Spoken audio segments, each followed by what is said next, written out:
Yes, what is happening, boys and girls? I hope you're all doing well. So in this video, I'm going to be going over the 7 best tips I can give you guys to grow your back, to get it bigger and wider. And you guys know the drill. If you enjoyed the video at any point at all, obviously dropping a like helps me out tremendously. Also, if it's your first time here on the channel, I think about 70% of you still are not subscribed. So what are you doing? Hit that subscribe button. I'm posting videos at least twice a week at the moment. I'm kind of a mix between informational videos as well as entertaining videos. I kind of do eating challenges here and there as well as these obviously informational videos, which I think I hope at least help you guys out a lot. So that's enough of that. Let's get straight into the video. Right, tip number 1, deadlift. If you're not doing deadlifts, then what are you doing? You need to be doing deadlifts. Deadlifts is such an insanely good compound movement. It literally targets every muscle across the whole body. So you're getting so much out of doing the one exercise. Good thing about deadlifting is it's such an easy movement to progressively overload on. I'll talk about more on that later in the video on another tip. But it's really, really easy to do. Obviously you can add like such a large amount of weight, especially when you're only just starting or intermediate. Obviously you're not going to put on like 7, 8, 9 plates straight away. So it's really easy to progressive overload on.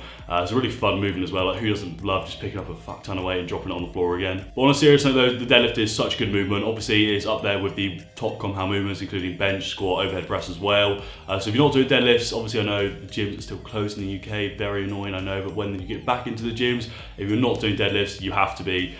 Such a good all-round movement. Obviously make sure you are doing it with good form first. Always prioritize your form and your safety over progressive overloading, adding weight to the bar. Once you've got the form down, you'll literally see the numbers will shoot up. You'll get stronger and stronger every week, especially if it's your first time deadlifting. It's crazy how strong you get very quickly, and you will notice the back will get a lot thicker, especially the lower trap. My whole lower trap development, I'll throw a picture on the screen now. I can literally hold that all accountable for deadlifts and barbell rows, any like heavy movement where I'm picking up weight off the floor or rowing the weight. That's all because of that. All right, tip number 2, make sure you are including horizontal and vertical pulling movements on your pull days. Now what I mean by that is exactly what it sounds like. Obviously a vertical pulling movement is going to be something like a barbell row because the bar is moving vertically, and obviously a horizontal movement is going to be something like the low row because you are pulling the weight horizontally. And essentially what this means, you're just hitting all areas of the back. Obviously you don't want to just train your vertical pulling motions like your pull-ups and your lat pull downs as well, because then you're just going to get really big lats and your back's not going to be that thick.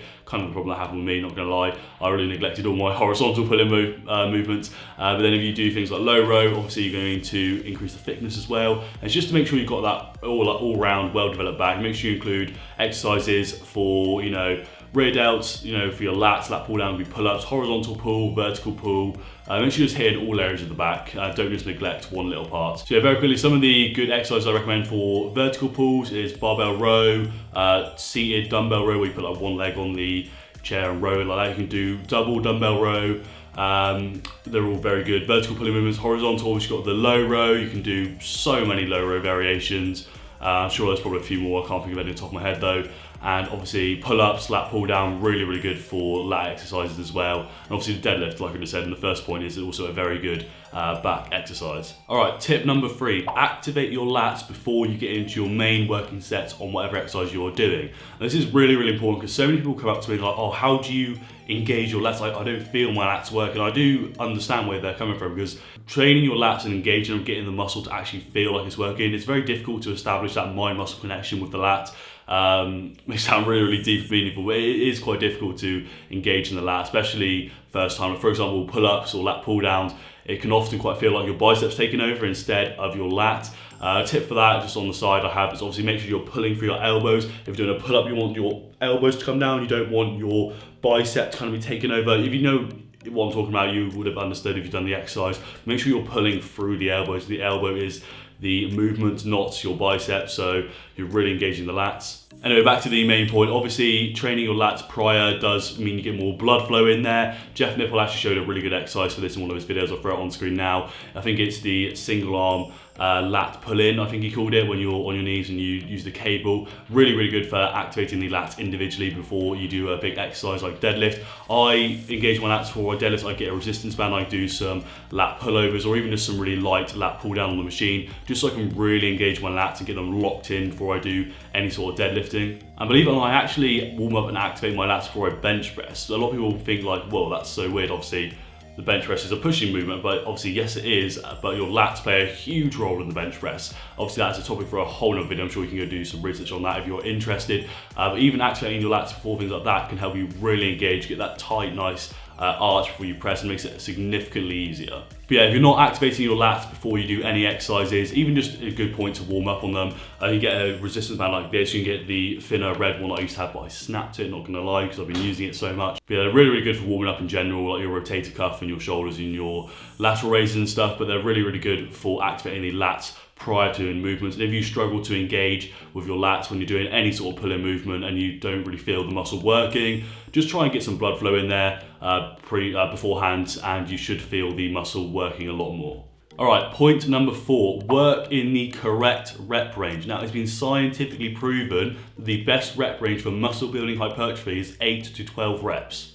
Now, quick disclaimer, I wouldn't recommend this for the deadlift. Personally, for me, the deadlift is a strength-focused movement, so I focus on anything below 6 reps for me. And I'd recommend you do the same, especially if it's a new exercise for you. You don't want to be going up to sets of 12, like 5 sets of 12 straight away, because you will just die on the first time you're doing them. So other than deadlift, because it is such a huge compound movement, any other exercise, focus on 8 to 12 reps. So many people will do like a set of like 6 on lat pull down, like really, really heavy, like the whole stack of the machine, and it's just not going to get you anywhere. You're not going to grow the muscle. If you're not working in that 8 to 12 rep range, you're really missing out on a lot of gains. So make sure before you go into the gym and you program into your training program, make sure all the rep ranges for the hypertrophy and isolation movements is 8 to 12 reps. Obviously, if you're training for strength, then yeah, it's a different story. You might only be working in a lower rep range. If you're training for muscle endurance, you might be working in that 15 to 20, maybe 20 plus rep range. But I imagine you clicked on this video because you want to grow the muscle. So for any hypertrophy movement, apart from your heavy compounds like deadlift, bench, squat, I would recommend doing 8 to 12 reps. All right, point number 5, or tip number 5, make sure you are progressively overloading. I touched on this earlier on tip number 2 or 3, I think. But linear progressive overload is literally fundamental to getting bigger and stronger. If you don't utilize it, if you don't understand it, you're just not going to get anywhere, and you will plateau in the gym. Obviously, if it is your first month, first 6 months, first year, even in the gym, you can get away with just lifting the same weight every day, every week, and you will still grow just because your body's not used to that stimulus. But over time, as you kind of advance into that intermediate, out of the beginner stage, you will realize that you can't just pick up the same weight every week and press it for the exact same sets, exact same reps, because you're just going to plateau and you're not going to get anywhere. So progressive overloading, to explain real quick, is increasing the overall volume each week on each exercise you do. So for example, you can increase the volume in any way. You can increase the number of sets you do, the number of reps you do, and you can increase the resistance, like the weight, or you can increase the tempo even. Say if you're doing push-ups, and I know a lot of people are doing push-ups at the moment for home exercises. To make it harder to progressive overload, you can do a 3-second tempo down, hold it at the bottom for 1 second, explode up, instead of just doing your regular push-ups. That is also progressively overloading.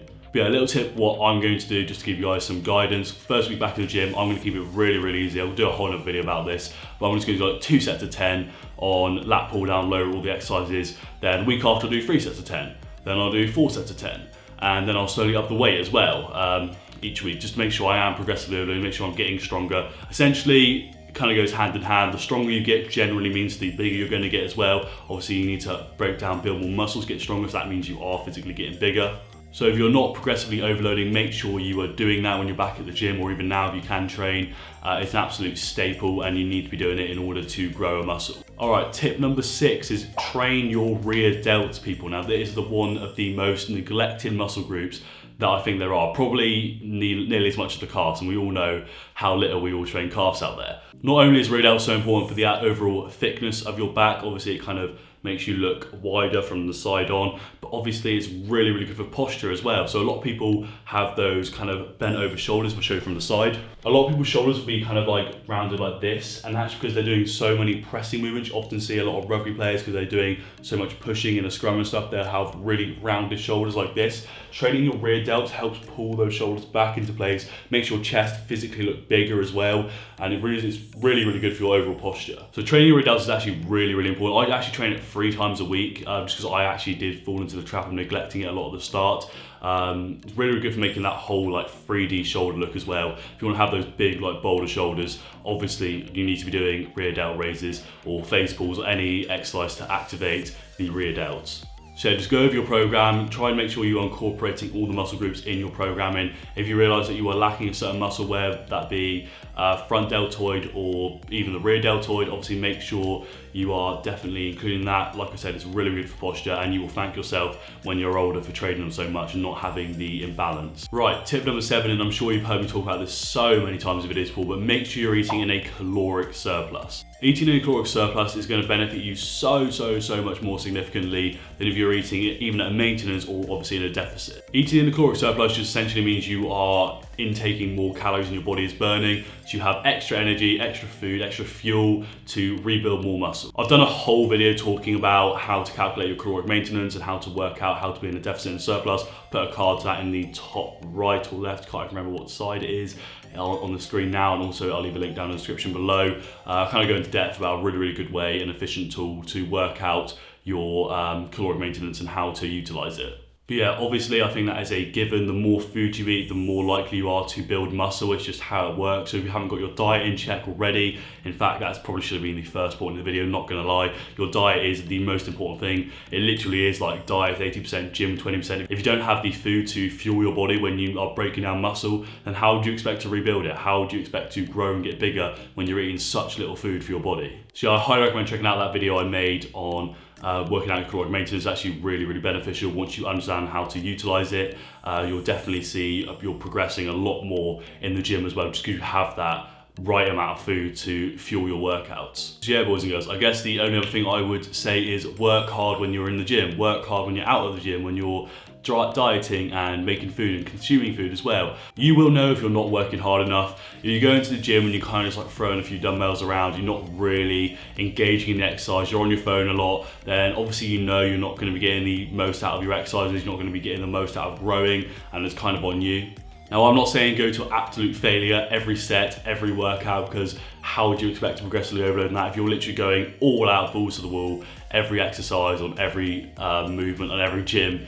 What am I even trying to say? Every day in the gym even. Obviously, how can you progressively overload if you're just going to completely kill yourself, just going to plateau straight away, you're going to overreach, which will lead to overtraining, and we just don't want that to happen. It's actually going to set you back significantly in the gym. But what I do mean is work hard, focus on what you're doing, make sure you're doing each exercise right, make sure your form is good, make sure you're engaging in the exercise with the muscle and really focusing on that mind-muscle connection, especially if it is the lats. Obviously, it's such a difficult muscle group to kind of activate, so make sure you're really almost like close your eyes if you have to. I know it sounds so weird. Close your eyes, completely forget where you are, just think about really squeezing the muscle, really engaging in the exercise. I think that's all I had to say. If you guys have any other suggestions for exercises or different methods to grow your back, obviously drop it down in the comments below. I'll be very happy to have a chat to you guys. But anyway, I think that's all I had to say for how to grow your back and how to get a bigger and thicker and wider back. Obviously, if you guys have any other methods or tips or exercises that you think are more beneficial than what I spoke about to grow back, obviously drop it down in the comments below. We'd love to have a